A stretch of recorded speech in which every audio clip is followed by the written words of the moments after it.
Hi, everyone. Welcome back to Circle for You. I have yet another wonderful circle leader in front of me, Sande Hart.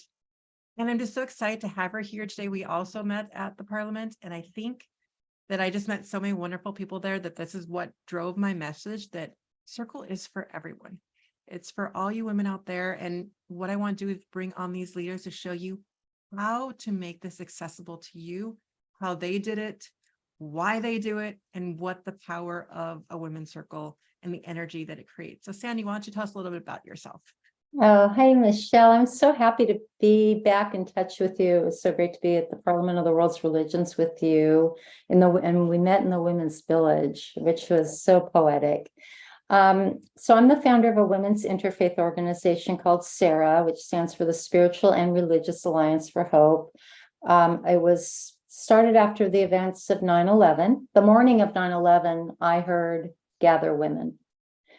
I was the director of sales and marketing. I didn't know anything about gathering women. I didn't know a lot of women. I was busy in my middle school age kids' lives. Great soccer mom and basketball mom, but women's circles, women's empowerment, women community building, farthest thing from my perspective at the time. Yet I was thrust into this. I was literally thrust into circle. And so I said yes before my feet hit the ground and said, what did I just say yes to? But I instinctively at some level knew that it meant gathering women. And what other way do we gather but in circle? And by the nature of my family room, we end up sitting in circle. Right? I didn't have everybody at the dining room table. We all were in the comfort of a living room, that circle that was created before I even knew what circle was. As we had gone through meeting for months and months and months, women would come in and say, oh, we have to open the circle.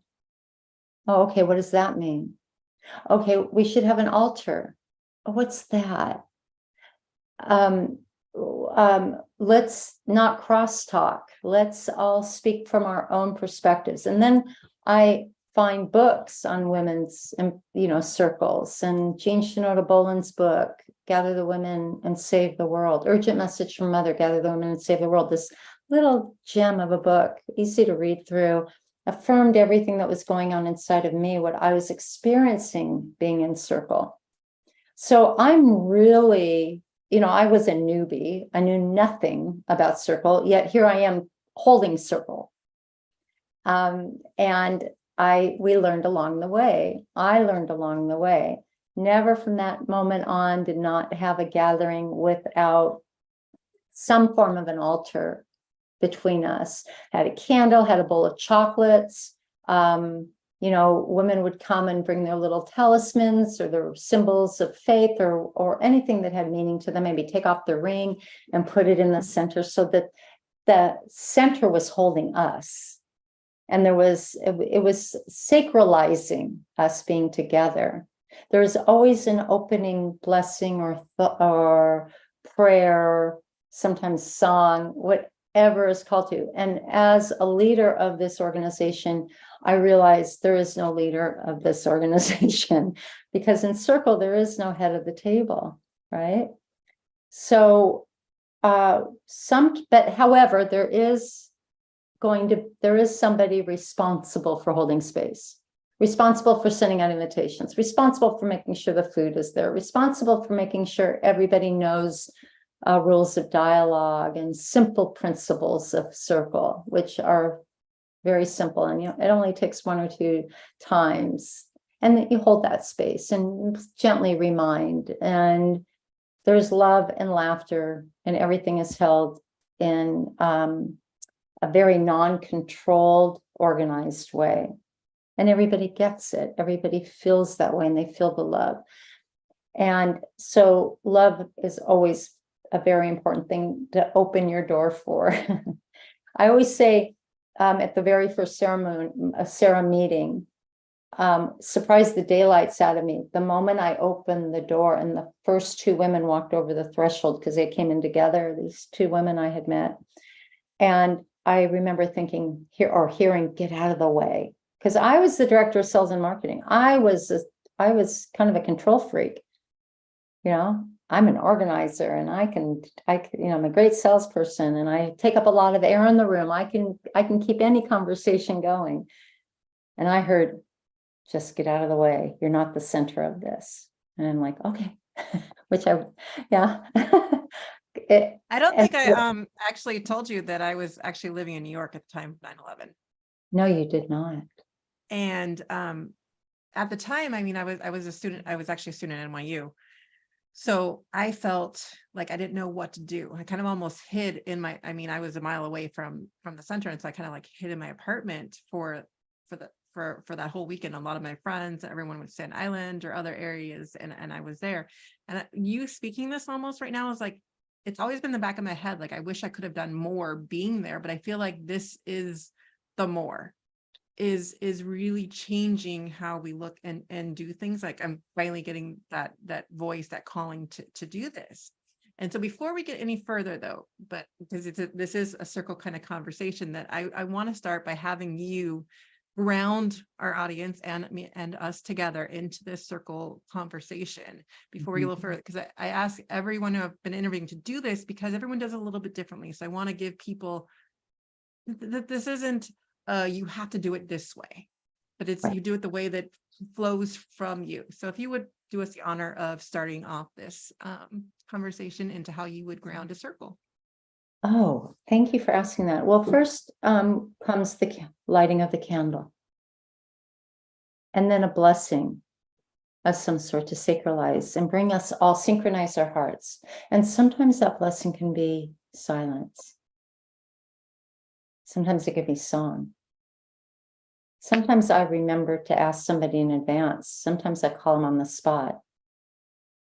Sometimes we'll stand up and hold hands. Sometimes there's still women out getting their food to come sit into the circle. That's okay.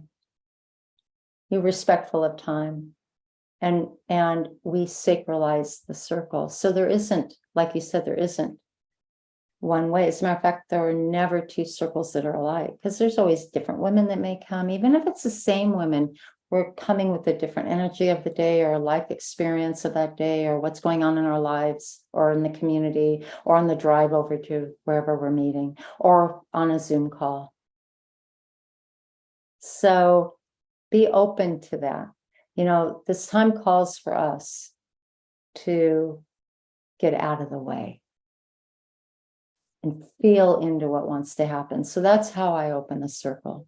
It's usually always having something to read, though. That kind of takes precedence. There's no shortage of inspirational poems and prayers or something relevant to why we're gathering. Sometimes we have a topic. Always had an agenda for the first few years. You should see my notebook. I have notebooks of all of our agendas, and we never stuck to the agenda because you let go. That's where letting go of the reins. Let what wants to happen, happen. Someone over there starts crying. Let her have her time and allow that. Don't go, oh, we got to stay on schedule. Yeah. So, or something comes up that's different. You go in a different direction. Clearly, that's where it wants to go. I have to completely agree with that, because even when I was first starting to do my circles, it was like, okay, here's my meditation, here's everything we're gonna do, like let's have it like all arranged. And I think it was the first time I was like, I almost just came with an idea in my head and let the words flow of how we were going to do this. And they're like, wow, that was so different. And at the end, I'm like, I have to admit, I didn't actually pre-plan this one like I normally did.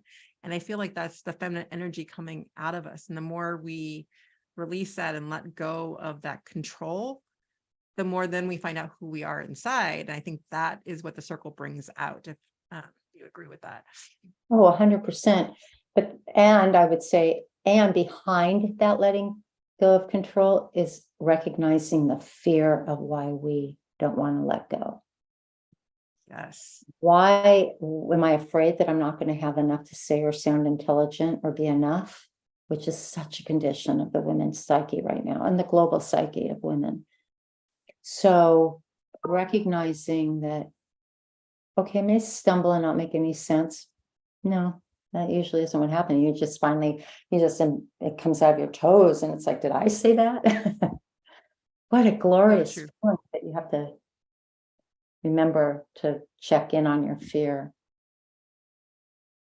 So I have to admit, we were talking a little bit before we start the interview, and we were going back to our memories of Parliament, and Sandy had corrected me that 2015 was the first time that there actually was women programming at the Parliament. And she had this really powerful story about the chairs and the situation and what the circle does. And I want you to continue elaborating that for the audience.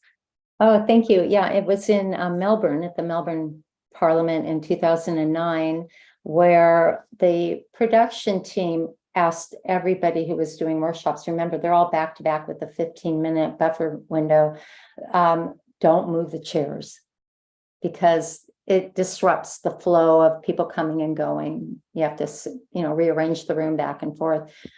And we didn't listen to them. And on one particular occasion, we made the room all small circles because the conversation was women's leadership, and we wanted to have breakout conversations. We wanted everyone's voice to be heard, which is another important thing. Everyone who wants to be heard should be heard. And then if you don't, that's is equally important. So photographers had been arranged to go into every single workshop throughout the week. And remember, 400 workshops over the course of a week. There were photographers in every single workshop. And I had led and been in a lot of panels and workshops. And I noticed photographers coming in, taking a picture and leaving. This photographer in our workshop was just everywhere. He was just really camping out. And I noticed that it was important. And he was also the only male in the room, not by design or request, but because that's just the way it worked out. And I'm standing up, myself and my co-facilitator are standing up against a wall, watching, just getting out of everyone's way. We had talked, we had led them into dialogue. Now we're stepping back. So our voices had clearly been heard. And he comes up to me and he goes, I've been in a lot of workshops this week. I have yet to experience an energy and power of this room as I have right here. And there it is. Of course, it's what happens because we communicate in flow, we communicate in circle. And when we're in circle and we're all in agreement in circle that we are all there, and maybe our knees are the altar, because that's the only thing in the center, our feet are the altar. When there's a sacred center between us, not only are we in circle, but that we're in spiral. And if there are 4 in a circle, now there's 5, because that energy, I'm getting full body, because something else is there, and it's the energy between us that is unspoken, but elevates us all in a way that is so powerful as the woman, as the female body. And I think it's an important conversation about the power of the embodied female and the embodied feminine in the embodied female. I totally agree. And actually, I was even talking to Sandy before, and I have my list of questions I've done in other reviews. And I'm kind of just throw it out, because it's the conversation. It's kind of how the women's circles go, is the flow that goes between what needs to come out is going to come out. And we need to kind of release that. And it's also like you said, also the fear behind it. Okay, releasing that, this interview will go how it's supposed to go, how it needs to go. Because again, my entire mission right now is to make it so that the women's circle, the concept of it is just that every woman who wants the chance to can understand what it means, how to create one, how to join one. If they don't know where to join one, there are so many organizations like Sandy's organizations, like all the ones that I've been bringing on to the show that you can join.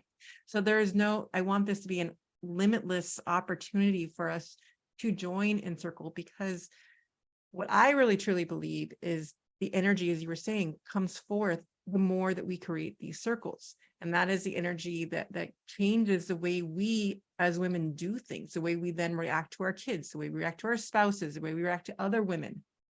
Because that whole idea of the sisterhood wound is in there too, of how we've been treated by other women, what we've done to each other. And this element helps to heal that energy that you're speaking of. Yeah, that fifth element I mentioned, I'll call it the fifth element. And if there are 4 women, the fifth element is medicine. And I don't think we're just healing ourselves, we are healing the world. Women have so much power. I just look at our buying power. 85, depends on what year you're looking at the study, but anywhere from 82 to 87% of all buying decisions in the home, typically made by women. Of course, there are a lot of stay-at-home dads now that are doing the shopping and the purchasing decisions. But ultimately, generally speaking, up to the state, women make up so much buying power. We could shut down corporations that are doing evil things to our planet right now just by stop buying their products. When we all agree to stop buying a particular brand of chocolate, okay, Nestle, then they'll get the message to stop doing what they're doing in Africa and all around the world in child labor. So, we have so much power and that's just our buying decision. Our children are watching us. Other people's children are watching us. So I really appreciate you bringing up the sister wound too. Because gosh, we can expect everyone to value us if we don't value each other. I was on a call yesterday and a woman was sharing something that her 21-year-old daughter had told her. Came home and said, women will never lead until we stop, how did she put it? Until we stop questioning everything about ourselves. So everything that women do is questioned and second guessed. We have to work that much harder to be seen and valued. Well, I also look at it for a lot, just in talking with other moms and other women who've been empowered. It's like you almost have, what we've expected of women is to take on that masculine role. And then when you get looked at to it, a lot of women are like, I'd rather work for a man than I want to work for one of those women. And we kind of categorize each other because we're saying that there's only a certain number of ceiling of spots at the top and you have to do certain things to get there. But what the concept of the women's circle and what we do in this new energy is we realize by lifting each other up that there's limitless seats at the top, but it's more when we commune together to create this energy and create this meaning behind what we want to do with our lives, then we're able to go forth and get the support to create these ideas. But that doesn't, for us, at least for me, it doesn't live in that masculine role of being in front of the room and being, this is how we should do things. And so that was just so important to me when I was at Parliament with everyone, is just how many rooms, like all of a sudden, like you go into a room, it's like you said, it was a rearranging of all the chairs all the time, because when you just sit in that circle, and we'll bring this up in a minute, because I started to ask you this question before the interview, was with men in the circle, because there were rooms where there were men as part of the circle. So it's the energy that is created by this way of communicating with each other and realizing that everyone in the room has something to learn, not only learn, but also teach. Because we think that person at the top of the room is the only teacher in the room, but that is not true. And so the other aspect of this person in front of the room is that now you're supposed to interpret everything that has been said and go off on yourself and figure that all out. The principle of circle gives everyone the opportunity to interpret, discuss, and really take in the information that is presented and leave with some understanding or an action step or something, versus just more information I'm like overwhelmed and I got to disseminate. And so that's what I see. But getting back to that question I was asking you is, what is that male perspective in the room? Is circle just for women? No, and I'm so glad you're asking this. I just want to add that my experience of what you were just saying is it's an immersive experience when you're in circle. Because you really become embodied because you're engaged. And it is really turning the way we used to do things on their side, right? A new paradigm of receiving information and then exploring it in circle. So to your question, no, circle is not just for women, just depends on what circles you're holding. So the circles that we would hold at Sarah, because we were having interfaith conversations, because at the time, Sarah, the mother of all nations, we were Muslim, Jewish, Christian, Baha'i, all secular ethics, and largely having conversations about religion. Muslim women would take their hijabs off, their head coverings off, which you would never do in the presence of a man. And even if my husband were upstairs, that hijabs would stay on. So it just depends on the conversations you're having. Energy does flow differently. There were a couple of occasions, one not by design. A husband just decided to sit himself down in a Queen Anne's chair, which he might as well have been sitting on a throne, because those high back chairs. Just sort of sat there and started telling us how we should probably do things. It was so stark what was happening there. I was like, wow, this is interesting. He wasn't in our circle. He just wanted to control it. And then another where there was someone that we invited in to honor him. And we thought he's got the most feminine heart. So we were even qualifying him to come into our circle. And even with this genuinely feminine heart male, the energy was different. We all noticed it. Nobody said anything at the time, of course. We're all wonderful hostesses, right? And collectively we embraced him. But it was different. So it just really depends on the conversation you're having. I'm glad you brought this up, because we're at such an interesting time in evolution where gender fluidity is really bending perspective and opinions rapidly. Really, things are becoming much more acceptable, much more rapidly. Of course, there's the resistance. There's always going to be resistance to certain levels of comfort with people, just because they don't want to grow because of that fear, perhaps, or rooted in some, that's rooted in your belief system, live and let live. So, I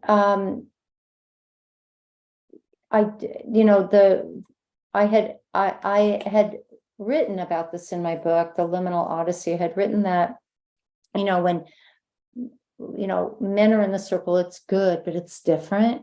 And I reached out to my friend Clay Boykin, who is the founder of Circles of Men, bringing men together in circle. And he pointed out that Carl Jung identified the balance of the divine feminine as inanima and inanimas, the divine feminine in the male and the divine masculine in the female. And we all have both conditions. I weigh heavily on the masculine energy, strategic, systematic, organizing, I can't think of it, certain reasoning. And I'm pretty strong on the feminine too, of embracing, compassionate, resourceful, there's some textbook definitions of the two. And I think as long as we're showing up in that balance the best we can, and understand circle principles, men and women will coexist, again, depending on the circle, depending on what you're calling the circle for. And I absolutely think men have to come along, right? There is the condition of the wounded male. And so we don't want to create we don't want to victimize the wounded male who inherited this heavy load of patriarchy. Some enjoy it. Some look like they enjoy it, but who isn't suffering at this, right? Where our world is so out of balance right now. And I think that's part of this resistance. A seed has to crush through the soil that was otherwise looked pretty solid and stable. And now something's coming and disturbing it to break through. Oh no. Yeah. But guess what? You're going to get this glorious flower and we don't even know what it's going to look like. So it's a really great time to be alive. We can see that green sprout coming out. And in that is men and women coexisting at that level of energy. I love that so much because I mean, just the energy that it creates. So just to take a step backwards for a minute and get a little bit more basic, what would you say that so someone who's intrigued by a women's circle or something, what would be a way for someone to start their own? What would you recommend? First of all, look at some resources that Michelle, I know that you're offering on what it means to hold a circle principles, agreements for circle. And there was one thing I left off of to start the circle: agreement. Sometimes it might take some time to, go around your circle and remind everybody of the circle principles. Listen for understanding. One person speaks at a time. Speak for yourself. Listen. Did I say listen for understanding? Yeah. And use I statements, not you statements. No cross talking. Speak from your own experience, right? And then an agreement to that. I'm sorry, what was the question? Well, what would you recommend someone to do to either to get involved with Women's Circle, I should say, because they don't necessarily have to start their own. What Call the women, set a date, make it potluck. Everybody brings a little something. Prepare a little extra. And set a time and open your front door and get out of the way. You might have an agenda. You might want to come and speak about something. I know a lot of women are calling circle right now because of this tension. It's something that happens when women are in tension. The hormone oxytocin is released. The tend and befriend. A lot of women are calling circle right now because of all the tensions in the world. And that was what was flowing through me the morning of 9/11. Gather women. What am I supposed to do with them? Where am I going to find them? And who's whispering in my ear? Don't question it. Just run in that direction and say yes. And hold the circle and agree to those agreements. And if you're coming together for a particular theme or something you just want to explore and hear, set that intention. Have a little space in between, even if it's a scarf made into something of a circle with some electric candles or something, in the middle. It doesn't have to be an elaborate altar. It could just something to symbolize an altar. I can't tell you how many times we all took off a scarf, or I had scarves galore, and in my car just in case. I think I just want to elaborate on that. So like for me, like the altar, which I wasn't necessarily having, and I added to my virtual circles as well as putting an altar in there as well.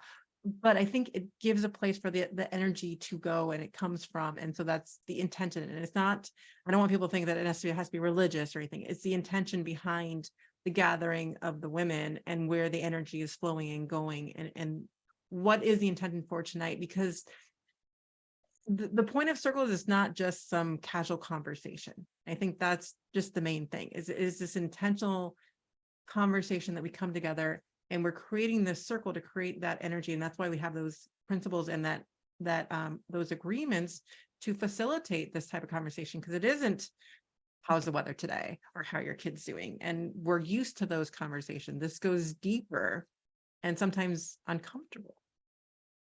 Oh, yeah. And when it gets uncomfortable, that's okay. As a matter of fact, you're going somewhere good if it's getting uncomfortable. As a matter of fact, let's go to the discomfort of this, because we cannot have that conversation safely really anywhere else but here in circle and speak into the altar, like you said. When everyone's in agreement, there's an extra something in the room, an extra element in the room. It's the divine feminine, and that's what the altar represents.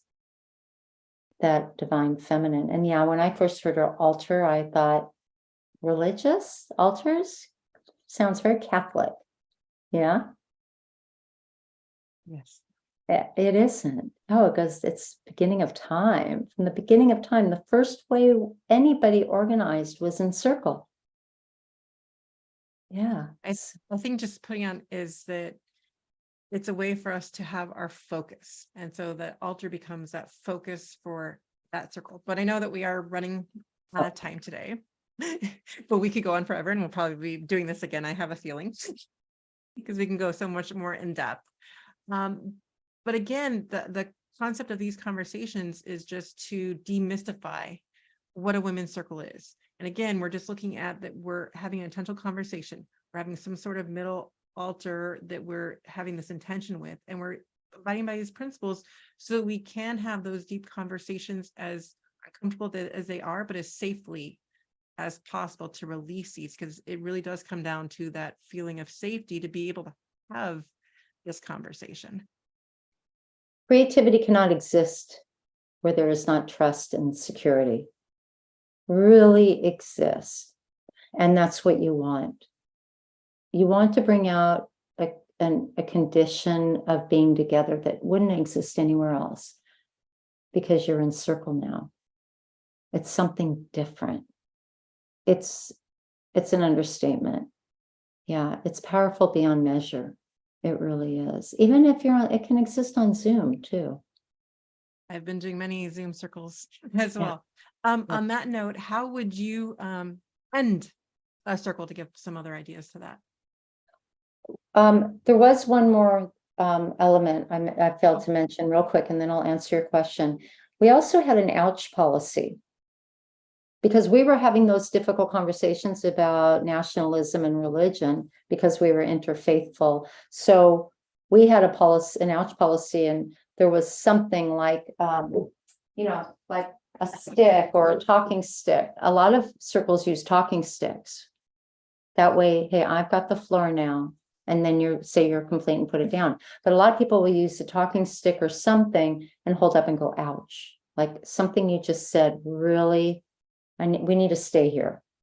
Because either I'm hurt by it or it brought up something in me that I really need to explore. And then you're safe with your sisters to do that. That's really important. How we would close. We would ask, is there anything else that wants to be said? And you have to be very careful. It's almost a rhetorical question because I've had meetings go way into the night until I realized, no, it's 10 o'clock now. It's like, I still have an hour of cleaning up to do. And by the way, I never let anybody help me clean up.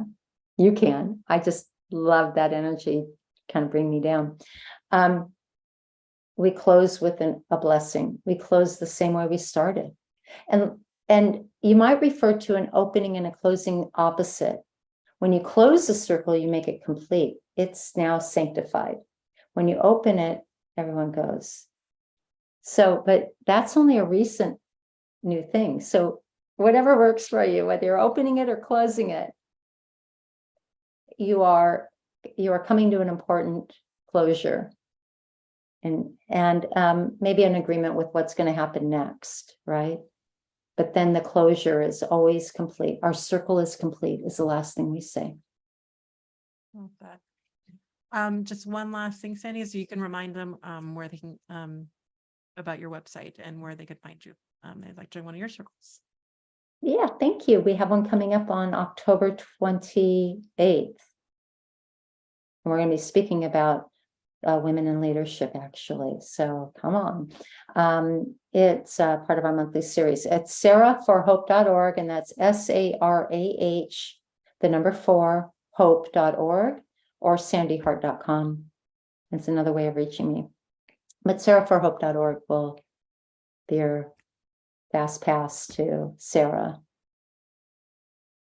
Well, thank you so much for joining us today, Sandy. I hope for you in the audience right now that it's giving you more ideas of how accessible a women's circle can be.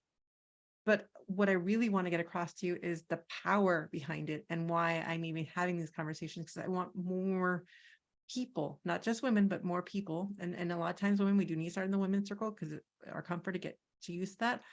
But it's creating this new energy that these circles, the more circles we're having, more energy, positive energy we're creating in this world from these circles. So I for you to go out and join a circle. Come check out Sarah's website. Come check out Connecting Mamas.